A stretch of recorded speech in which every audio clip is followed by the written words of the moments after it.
Hello बच्चों, कैसे हो आप सब। तो बच्चों, आप सभी को पता है कि आपकी त्रैमासिक परीक्षा सत्र 2021-22 के लिए टाइम टेबल आ चुका है।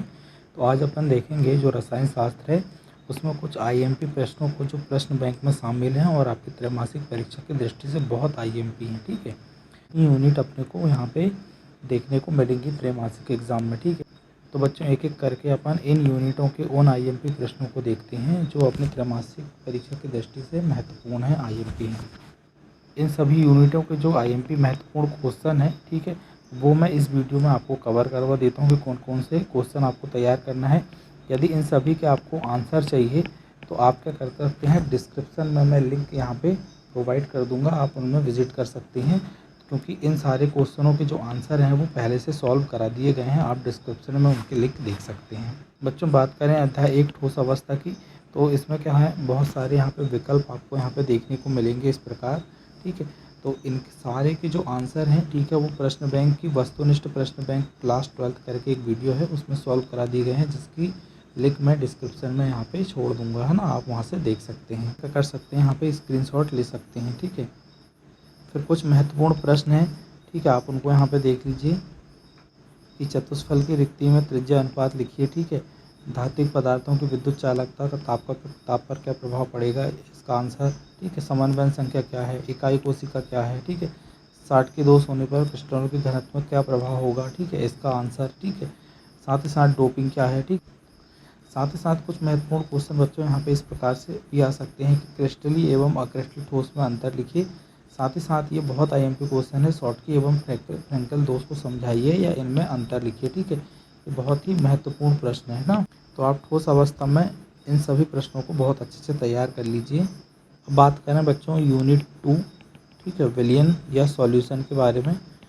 तो देखो यहाँ पे यदि 2 अंक के क्वेश्चन आएंगे तो कुछ इस प्रकार आ जाएंगे कि मोल प्रभाज या मोल अंश को समझाइए। ठीक है, मोलरता को परिभाषित कीजिए या मोललता को परिभाषित कीजिए, नॉर्मलता को परिभाषित कीजिए। ठीक है, अणु संख्यक गुणधर्म किन्हें कहते हैं। ठीक है, इनको एक्सप्लेन कीजिए। अर्ध पारगम झिल्ली क्या होती है। ठीक है, पीपीएम क्या है। ठीक है, पार्ट्स पर मिलियन क्या है। ठीक है, इन सभी को एक्सप्लेन आपको करना है। ठीक है, साथ ही साथ यहाँ पे ये क्वेश्चन पूछा जा सकता है कि अणु संख्यक गुणधर्म में ये 4 प्रकार के जो अणु संख्यक गुणधर्म रहते हैं इनके बारे में, ठीक है, स्पेशली अलग से पूछा जा सकता है कि वाष्प दाब में आपेक्षिक अवनमन क्या है। ठीक है, क्वथनांक में उन्नयन, हिमांक में अवनमन और परासरण दाब के बारे में। ठीक है, यदि क्वेश्चन बच्चों 3 नंबर के आते हैं, 3 अंक के, तो यहाँ पे आपको यहाँ पे भी महत्वपूर्ण क्वेश्चन है यहाँ पे परासरण। ठीक है, परासरण दाब और समपरासरी विलयन को समझाइए। ठीक है, ये एक बहुत ही महत्वपूर्ण प्रश्न बच्चों, जिसमें आदर्श और अनादर्श विलयन में 3 अंतर आपको लिखना है। ठीक है, शुद्ध जल की मोललता ज्ञात करना है। ठीक है, परासरण दाब क्या है, परासरण दाब एवं विसरण में 2 अंतर लिखिए, ये भी महत्वपूर्ण प्रश्न है। ठीक है, हेनरी का नियम लिखिए, साथ ही उसके अनुप्रयोग लिखिए।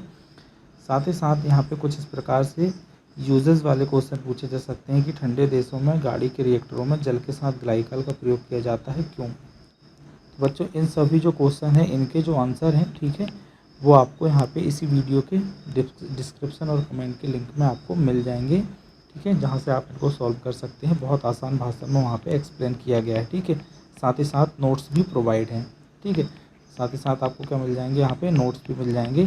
ठीक है, जिनको आप अपने कॉपी में लिख के इन सभी के आंसर आप आसानी से लिख सकते हैं। ठीक है, साथ ही साथ कुछ क्वेश्चन बच्चों जो मेरी दृष्टि से आईएमपी हैं वो ये हो सकते हैं कि धनात्मक विचलन एवं ऋणात्मक विचलन वाले जो विलयन हैं उनमें अंतर स्पष्ट कीजिए और राउल्ट के नियम को समझाइए। ठीक है, ये भी कुछ महत्वपूर्ण यहाँ पे क्वेश्चन हो सकते हैं। अब बच्चों बात करें अपन अध्याय 6 की, कुछ धातुओं के निष्कर्षण एवं उनके प्रमुख यौगिकों का अध्ययन। ठीक बच्चों, इस यूनिट के जो वस्तुनिष्ठ प्रश्न हैं या जो अपन विलयन वाली यूनिट अपने देखें उसके जो भी महत्वपूर्ण और जो वस्तुनिष्ठ प्रश्न हैं उनका एक सेपरेट अलग से वीडियो मैं आज या कल तक आपको प्रोवाइड करा दूंगा, जिसमें सभी वस्तुनिष्ठ प्रश्नों का समावेश होगा। ठीक है, तिमाही परीक्षा या त्रैमासिक परीक्षा की दृष्टि से जो सभी महत्वपूर्ण प्रश्न होंगे उनका। ठीक है, तो इसमें जो क्वेश्चन हो सकते हैं वो इस प्रकार हो सकते हैं। यदि क्वेश्चन नंबर 1 देखें कि झाग प्लवन विधि का सिद्धांत समझाइए। ठीक है, क्वेश्चन नंबर 2 हो सकता है कि वात्यभट्टी के विभिन्न भागों की क्रियाएं को समझाइए। ठीक है, एक ही हो सकता है गैंग क्या है। ठीक है, क्वेश्चन नंबर 4 बहुत महत्वपूर्ण है, जिसमें ये है कि धातुमल क्या है, एक उदाहरण देकर समझाइए। ठीक है, भर्जन एवं निष्पादन में अंतर स्पष्ट कीजिए। ठीक है, और एल्यूमिनियम अयस्क का प्रक्षालन। ठीक है, तो ये तो महत्वपूर्ण नहीं है, बाकी यहाँ पे ये 3-4 जो क्वेश्चन आपको दिए गए हैं इनको आप बहुत अच्छे से यहाँ पे स्टडी कर सकते हैं। इसी प्रकार बच्चों बात करें अपन अध्याय 7 पी ब्लॉक के तत्व। तो बच्चों यहाँ पे आप देखो जो रिक्त स्थान और जो सही जोड़ी हैं ये वस्तुनिष्ठ प्रकार के क्वेश्चन है, ठीक है। तो इन सभी के जो आंसर हैं, जो वस्तुनिष्ठ वाला जो वीडियो है, ठीक है, प्रश्न बैंक का, उसमें इन सभी के आंसर उपलब्ध हैं, आप वो वीडियो देख सकते हैं। अब बात करें जो 5 नंबर वाले क्वेश्चन है उसमें क्या क्या आ सकता है। तो कुछ महत्वपूर्ण प्रश्न है कि जो नाइट्रिक अम्ल के निर्माण की ओस्टवाल्ड विधि का सचित्र वर्णन कीजिए, ये प्रश्न महत्वपूर्ण है। और 2 है बच्चों, 17वें समूह के तत्व कौन कौन से हैं, इनके गुणों की विवेचना निम्न बिंदुओं के आधार पर कीजिए। कौन क्या क्या हो सकते हैं यहाँ पे, इलेक्ट्रॉनिक विन्यास, विद्युत ऋणात्मकता और ऑक्सीकरण अवस्था, ठीक है, इनके आधार पर। साथ ही साथ ओजोन क्या है, ओजोन बनाने की एक विधि का गुण और उपयोग लिखिए, ठीक है। तो यहाँ पे अपन ओजोनाइजर विधि लिखेंगे यहाँ पे, ठीक है। उत्कृष्ट गैसें क्या है, किन्हीं 4 उत्कृष्ट गैसों के उपयोग लिखिए। साथ ही साथ अमोनिया निर्माण की हैबर विधि को आवश्यक रेखा चित्र के द्वारा समझाइए। और जो अगला क्वेश्चन है कि उत्कृष्ट गैसें सामान्यतः आसानी से यौगिकों का निर्माण नहीं करती हैं, लेकिन जिनॉन कुछ यौगिक बनाती है, इसका कारण स्पष्ट करते हुए इसके 2 यौगिकों के संरचना सूत्र लिखिए। तो बच्चों ये पी ब्लॉक के कुछ महत्वपूर्ण प्रश्न और हैं जिनका आप स्क्रीनशॉट ले सकते हो, ये भी परीक्षा की दृष्टि से आईएमपी हैं, ठीक है। बात करें बच्चों अध्याय 8 की डी एवं एफ ब्लॉक के तत्व, तो ये कुछ रिक्त स्थान है, ठीक है, बहुत सरल हैं। वस्तुनिष्ठ वाला जो वीडियो है उसमें इन सभी के आंसर है, आप उनका स्क्रीनशॉट ले सकते हैं यहाँ से। इसी प्रकार बच्चों यहाँ पे जो सही जोड़ियाँ हैं ये भी एग्जाम की दृष्टि से बहुत महत्वपूर्ण है, ठीक है, इन सभी के आंसर आपको उसी वीडियो में मिलेंगे। अपन बात करें क्वेश्चन की, तो यहाँ पे क्वेश्चन कुछ इस प्रकार आ सकते हैं कि संक्रमण तत्वों का सामान्य इलेक्ट्रॉनिक विन्यास क्या है, ठीक है। ये संक्रमण तत्व रंगीन आयन बनाते हैं क्यों, ठीक है, ये हो सकता है, ठीक है। एफ ब्लॉक को कितनी श्रेणियों में बांटा गया है, नाम लिखिए, ठीक है। तो यह क्वेश्चन है, ठीक है। संक्रमण धातुएं आसानी से मिश्र धातु बना लेती हैं क्यों, इसका आंसर आपको लिखना है, ठीक है। संक्रमण तत्व क्या है, प्रथम संक्रमण श्रेणी के तत्वों का नाम लिखिए, ठीक है। तो आप उनका यहाँ पे स्क्रीनशॉट ले सकते हैं, ठीक है। कुछ क्वेश्चन जो बहुत महत्वपूर्ण है वो ये हो सकते हैं कि लेंथेनाइड एवं एक्टिनाइड में अंतर स्पष्ट कीजिए, ये एक महत्वपूर्ण क्वेश्चन है। साथ ही साथ लेंथेनाइड संकोचन क्या है, इसके प्रभाव लिखिए, ये दोनों भी यहाँ पे महत्वपूर्ण प्रश्न है, ठीक है।